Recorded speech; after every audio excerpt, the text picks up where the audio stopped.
I was just getting ready to shoot this video inside and I realized I wasn't feeling it. And it is a beautiful winter day, it's not that cold. So I decided to venture out here to a little park area near my place. And so I'm ready to share some insight I've had about what it takes to have a breakthrough with DMT.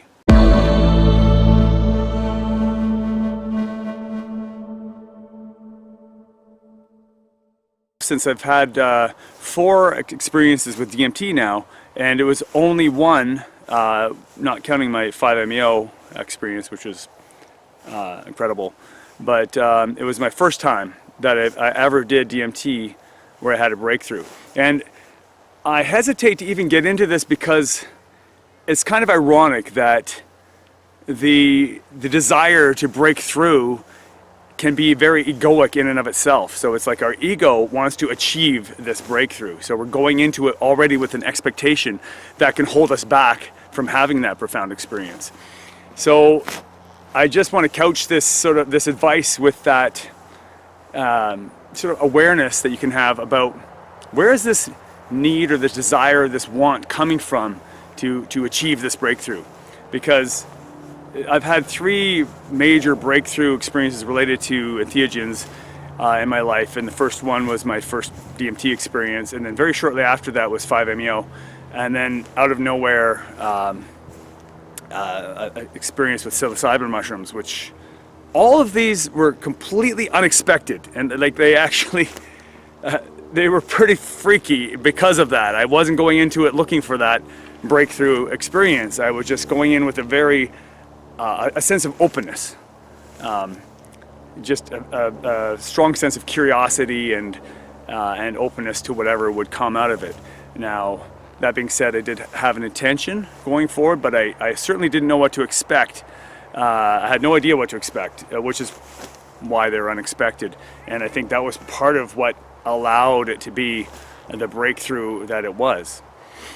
Having said that, let's go through some basic things that you can consider if it happens to be the right time for you and you're open to this experience. Here are some things that you can consider to help facilitate this full release into a breakthrough. The first one is your set and your setting. So you want to make sure that you're in an environment that helps facilitate this full release. So there's nothing that's distracting you. You feel very comfortable and safe in this environment. Perhaps you have someone with you that can help coach you or guide you. For me, it was a shaman, and I've had different guides that were there to help facilitate the experience. And we'll get into another reason why that's important as well. And helping to set up this set and the setting, I really recommend leading into it with meditation, breath work, paying attention to your diet leading up to it, eating very whole foods, plant-based diet ideally, maybe even fasting the day before or the day of, and avoiding any other drugs or stimulants or medications before you go into the experience. All this can contribute to a set and a setting that can help facilitate a breakthrough experience. And something that I've also found very helpful related to this, related to setting this environment, this tone, is music. And for me, it's been some sort of shamanic drum work or meditation music, which is very sort of monotone and in the background. It's not intrusive, but it helps to block out any outside noises that may distract you or pull you out of the experience. And it sets a tone, a very meditative, trance-like tone that helps to bring you into this experience. It's sort of the music carries you through the experience while you're in it. And I can link to some suggestions down below or on the screen here for what's worked for me. Another thing I'd strongly consider related to DMT specifically is that you keep your eyes closed, or maybe even have a sleep mask or an eye mask for the experience, so it helps to block off any external visual stimuli or light that might be entering your eyes. And I found, and I've talked to a lot of other people who concur, that the less outside stimulation, the more you can move inward and have this profound experience. Not to say that there's anything wrong with exploring your physical environment during an entheogenic experience, but related to having a full breakthrough, I found that if you were to cover your eyes, wear a mask, have your eyes closed for the experience in a very dark room, that would help as well. Now, the next consideration might seem pretty obvious, but it bears mentioning, and that is how much of the DMT, how much of the medicine, so to speak, are you taking in? And the first thing is, what is the milligram dosage? And generally, I've heard between 30 and 50 milligrams of DMT will be enough for most people to have this breakthrough. Now, that also depends on your sensitivity, which is another factor, which is somewhat out of control, out of your own control, aside from perhaps fasting before, making sure there's nothing else that will interfere with it, and using some other things to help facilitate it, which I'll get into.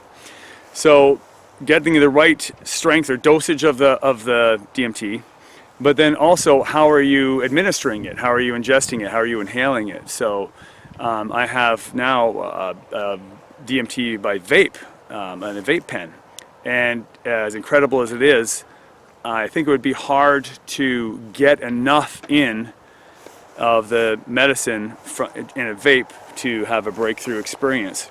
So are you using it by a vape? What kind of pipe are you using?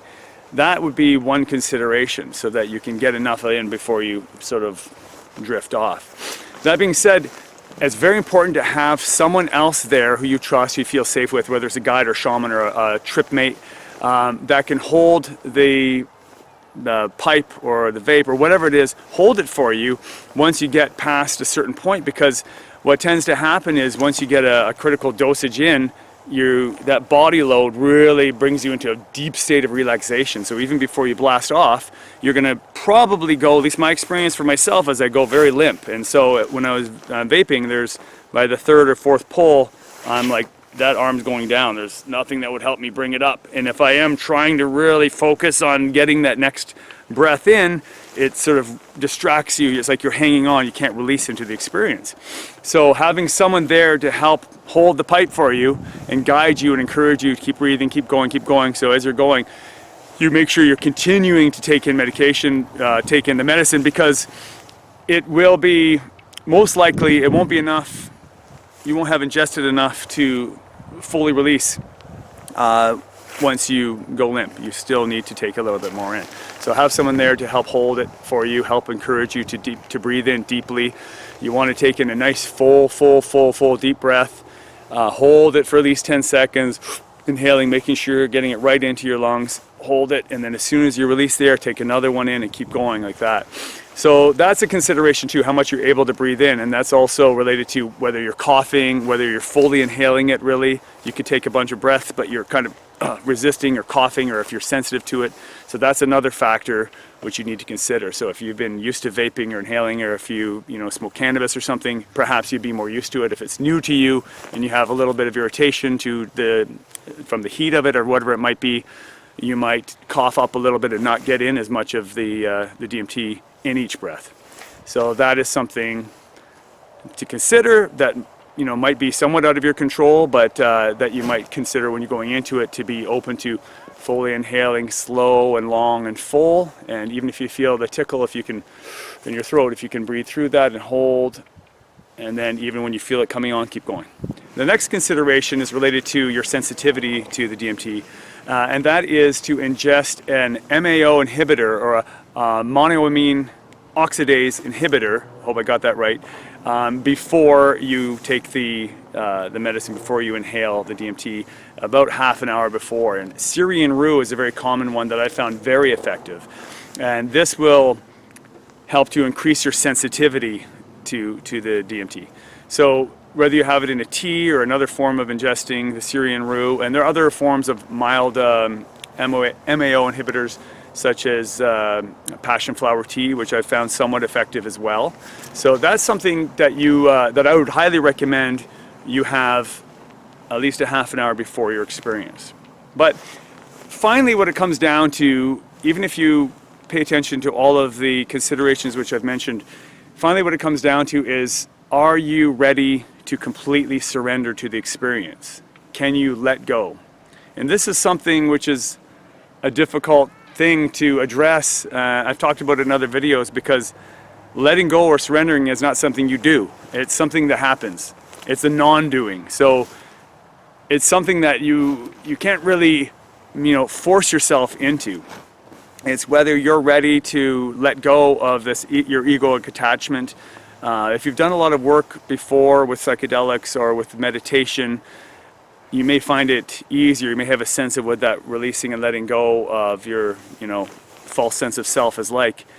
Otherwise, you may really feel like you want to have this breakthrough experience, but when you're in the midst of it and you feel your ego sort of becoming quieter or moving in the background, or what some people call ego death, it may feel like you're actually dying because you're really identified with ego, and there could be a lot of resistance to the experience. So even with the other factors coming into play and you having taken in or ingested enough of it, it can be either an uncomfortable experience or you're just not ready to surrender to it, and that can affect whether you have a full breakthrough or not.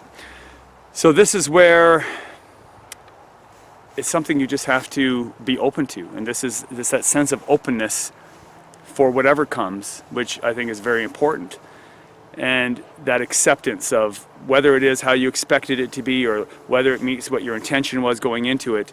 Just be open to whatever it has to offer you, for your highest good.